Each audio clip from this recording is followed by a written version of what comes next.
Happy Monday, everybody. And with Monday always comes a major recap or regional recap or some sort of Rocket League recap. Today's video, we're going to be breaking down what happened in the major last week. And as you guys can probably tell by the title, some interesting things to talk about. We have an assumption based upon what the points are going to be for the spring regional, even though that stuff hasn't been really announced yet. We don't know what the spring split will do for points and wins and major points and all that kind of stuff. We don't even know the format. But I can assume what it's going to be based upon a pattern that we've been seeing. And because of that, BDS has actually clinched the spot for the World Championship.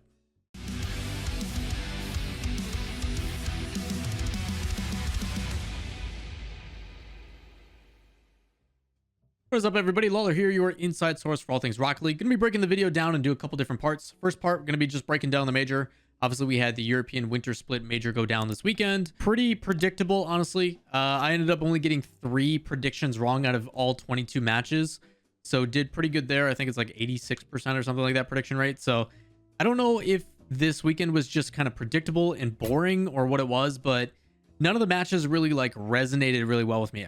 Even though the gameplay was relatively good, nothing in particular was just like, wow, you have to watch this series. It was incredible. And maybe it's just because we pretty much knew what the results were going to be, even with some of the matches being very close. There are some trends and some things that actually back up statements I made last week, which I'm really excited about. So glad to see things are trending in the way that I perceive them to be so. But I'll get into that here in just a bit. Let's take a look at the bracket here. We're going to start with the upper bracket and work our way through. And then after all this is done, we're going to end up talking about what I mean about how BDS has clinched a world spot and all that other kind of stuff. So first things up, we've got winners round 1. We've got Galaxy Racer, Singularity, Vitality, Endpoint, Oxygen, Rix, and Dignitas Guild. Out of all of these, the one that I got wrong was actually the Singularity Galaxy Racer. I heard from a lot of people that Galaxy Racer was actually underperforming, but they came out of the gate just firing. They were ready to play. The 2 teams that I heard that were underperforming were Giants and Galaxy Racer. Those were the 2 teams that just were not playing up to snuff, apparently. So Galaxy Racer getting the upset here was actually a pretty big surprise for me based upon what I've been hearing. So happy to see them do that. But everything else as expected. Vitality usually starts a little bit slow. Endpoint puts up a pretty good fight. Oxygen has had top 4 performances lately. They do end up beating Rix GG, which is now the former Redemption squad. And then you've got Dignitas Guild, 2 teams that I've talked about that I think are going to be fighting for the 5th, 6th place spots to go to the World Championship. I think both Dignitas and Guild are right now at the cusp of possibly even pushing into top 4, top 3, depending on the day. But Dignitas and Guild for me are both kind of neck and neck, and it shows in this result as well. 3-2, Dignitas ends up closing it out, but they do that with a reverse sweep. Pretty wild way to start the day. We then get into the winners quarterfinals. You got BDS, the best team in Europe, winning with no issues over Galaxy Racer. Vitality 3-0's Queso, who had a really rough weekend. You then get Oxygen versus Giants. This is the other prediction I messed up. I thought it was going to be Giants. This was essentially a coin flip, very back and forth, but it is good to see that Oxygen with the mental coach and stuff are continuing their trend. They are looking solid. They have been competitive in every single series they've been playing. It has never been just they get completely obliterated and it's done. So good to see Oxygen really starting to showcase what they're all about. Last but not least, you get Top Looks going up against a really good looking Dignitas. Unfortunate for this one, I do think if Top Looks would have had a warm-up match before this and didn't have the bye, you might see a different result, but Top Blokes really having struggles in this part. Their 2 losses in this tournament do come, and I'm going to preface this. Their losses come from Vitality and Dignitas. Even though people think that they dropped out way too early, it is still a top 6 performance, and I still think they played well. But the teams they're going up against are the teams in the grand finals and the 3rd, 4th place match. So great assault for Top Looks results. We then look at the winner semifinals and BDS versus Vitality. This one goes to 7. A lot of missed opportunities from Vitality throughout the day where their shots were just a little bit too high or a little bit off the mark. This was one of the matches that I was looking forward to. This is the match that I woke up for. Essentially was just like, I'm going to show up to the matches a little bit late. This is the one I want to see. And it did not disappoint. It was pretty good. But again, things not as clean as I would hoped. I had a lot of concerns about the region as a whole with having this much time off and who's putting in the hours to make sure that they are performing. And Vitality always is a concern of that for me. I heard they were boot camping possibly for this event. Don't know if that's true or not, but Vitality is a team that the more hours they play, and you see that when they make bracket runs in the lower bracket, that they just get more and more hours in and they look better and better, and then they put up a really good fight. So I don't know what's up with BDS and Vitality and the whole situation, but BDS continues to win. That's nothing new. We look at the Dignitas Oxygen series, also extremely close, a little bit sloppy at times, but ultimately it was Dignitas's passing that allowed them to push forward, which was really exciting. A lot of really exciting like ground pinches in field. It is what you want to see out of Dignitas. The pass I remember in particular was in the top left corner. They play it inside, but the player is not available for a shot. So they back pass it, and then that pass that's back passed is put back to the top left player, and they put a redirect in, and it's past 2 players. So it's like Dignitas's formula, what they try to build with Verge and the rest of the system over there, is in full form. I've been talking, and this is what I want to mention between Guild and Dignitas. I think both teams are trending in a really good direction, primarily Dignitas. I made a very bold statement thinking that Dignitas to me is going to end and go to the World Championship. I think they are a top 5 team in the region right now. I mentioned this in my teams most likely to win video last Friday. I've been talking about this a lot on stream because people have been asking how many teams I realistically think are fighting for the World Championship spots, because we are entering the final split. And to me, Dignitas to me is going to boot out teams like Endpoint and stuff, and then jump ahead in that 5th place overall. So I think Dignitas is in a really good spot. I think the destiny is in their hands, and we should be excited about what they're doing. We then get into the last game of technically the upper bracket until we go to the grand finals, which was BDS versus Dignitas. And even though BDS is a good team, I don't see many people beating BDS when they are on point. This is the BDS team that I watched this winter finals, and I'm like, all right, chat, because we did a watch party. Speaking of, if you guys want to come join us for any of the conversations, twitch.tv/Lawler. Link to all my socials and everything in the description down below, along with a link to this bracket. We watched this series, and I basically told my chat, I'm like, all right, chat, we can go do anything else. We can pretty much go and watch or play a different game, because when you saw BDS play in the winners finals, you're like, Vitality hasn't been playing too dominant. They're still competitive, but they haven't been too solidified. Dignitas, I'm not seeing it. BDS has won again. BDS to me is the most solidified team here. They keep doing what they want. Defense, they never look plagued. Even times when they're under a ton of pressure with minimal boost, they have that consideration of this guy's going to use his 12 boost to make a challenge, but then his teammate who did get the boost is going to swing through perfectly and take possession and bring it the other way to relieve that pressure. It's picture perfect with BDS. They continue to do really good things. The only thing that gets in the way at this point, I think, is pressure. If they go on LAN and they can't handle that pressure, that is the only thing that's going to stop BDS, because as of right now, they're playing quite well, to say the least. Coming down through the lower bracket, we're going to crush through these pretty quick as well. Singularity Giants. After seeing Giants lose to Oxygen, Singularity prediction was pretty on point. You then saw Top Lokes and Endpoint, and Endpoint I haven't been impressed by lately. A lot of demos again from Virtuoso as always, but Top Lokes gets the victory there. Galaxy Racer versus Redemption. This one was kind of a coin toss for me, but I did not expect to see Galaxy Racer do as well. I did pick Galaxy Racer ultimately just because of their performance against Singularity in Rix's head-to-head against Oxygen, but a 3-0 sweep as well. A lot of these games are a lot closer than they look in these sweeps. And then you've got Guild versus Queso, where Queso 0-2 and just out. A team that got a first-round bye because of no grid performances. For those that don't know how the seeding works, they take your results from regionals, and then they also take your results from the grid. And Fairy Peak actually was vocal about it. He's like, why the heck does Team Queso get a first-round bye? And it's because they don't have any grid results plaguing them. It is literally just regional results. And if you're, in my opinion, personally performing better in the regionals and the matches that you can, you should get a bye. Unfortunately for Team Queso, it didn't matter. So they get knocked out by both Vitality and Guild. So rough results for them.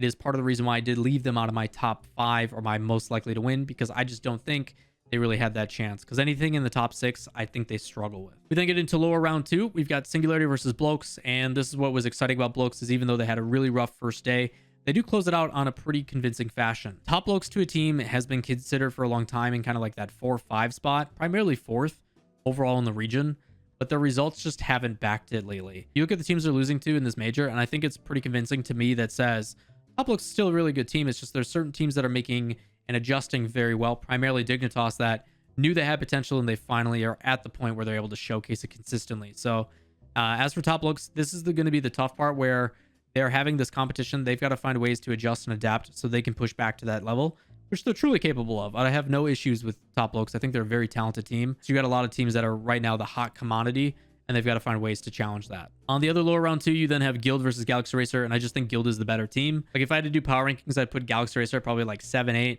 and Guild fighting for like 6-7 roughly. So I just think they're a little bit better, and it shows in the result as well. Losers quarterfinals, you got Vitality versus Top Lokes.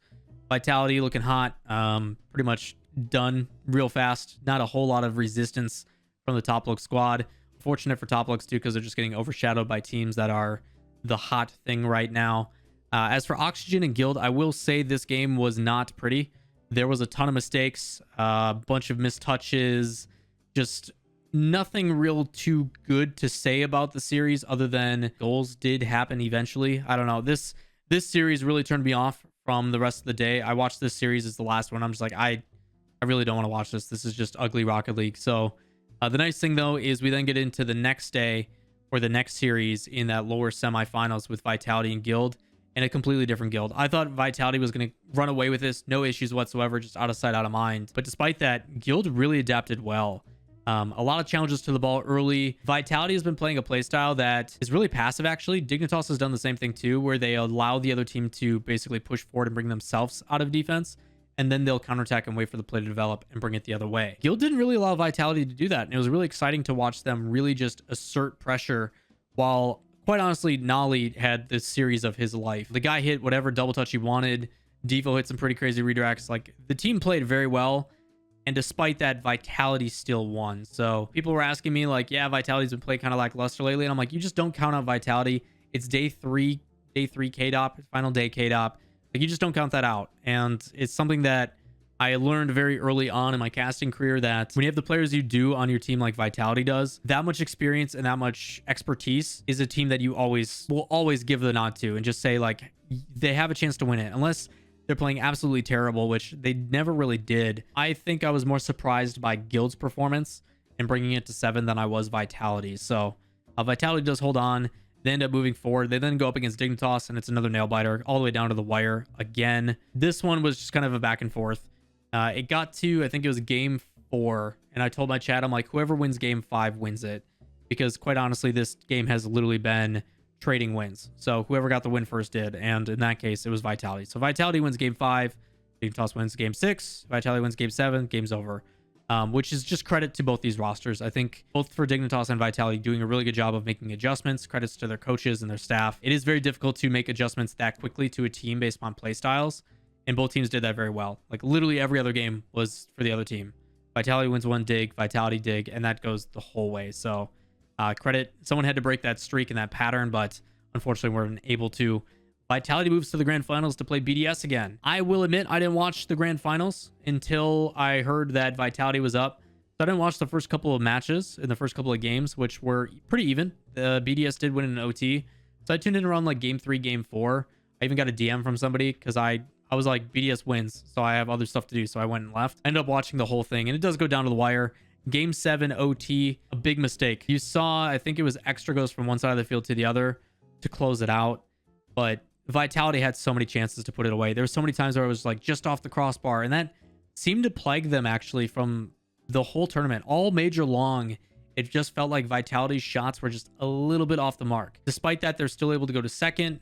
They're the only other team that seems to be able to win these. BDS just does not share, and this brings me to the last part of the video, and the whole point of this title is, with all these results and everything else going on, if I take a look at the results based upon the rankings and everything the way that it plays out, fall regionals have been worth 351 points for the winner. Winter has been 401, which makes me assume that spring is going to be 451. If that is the case, there's roughly like 2,200-ish points, 2,300-ish points. Let me do the math. 451 times 3 plus 902. It's 2255 points that are up for grabs if you win everything. If BDS doesn't win a single thing, they still are only like 100 points behind 6th place. So as long as BDS does not terrible and doesn't literally get 0 points for the rest of the season, they are in the World Championship. Like, they will be top 6. They've pretty much solidified themselves there. They also are at like $312,000 in prize money for the season, which is more than they can win actually winning the World Championship. The next closest is Vitality at 99,000, who haven't even broke 6 digits yet. So BDS's dominance is not only financially, but otherwise just pure insanity in what they've been able to accomplish. But without a doubt, they will be going to the World Championship. It is solidified. Even if they perform terribly, which I just don't foresee, I don't think the team is just going to take off for a month. So as long as BDS honestly does okay, like top 8, if that, in the spring regional 1, they're going to the World Championship. So I don't think it's officially clinched if I'm doing the math now, but it's pretty much locked up. So congrats to BDS. They're going to the World Championship if it does happen. That is going to wrap it up for this video of your Rocket League news. Lawler here as always. If you guys have any questions, comments, concerns, drop those in the comments down below. Tomorrow's video is most likely going to be an interview with John Sandman, so you can look forward to that. If you guys have any questions, comments, concerns, always drop those down below. Like the video, give it a thumbs up, hit subscribe, turn on notifications, and I will see you next time. Peace.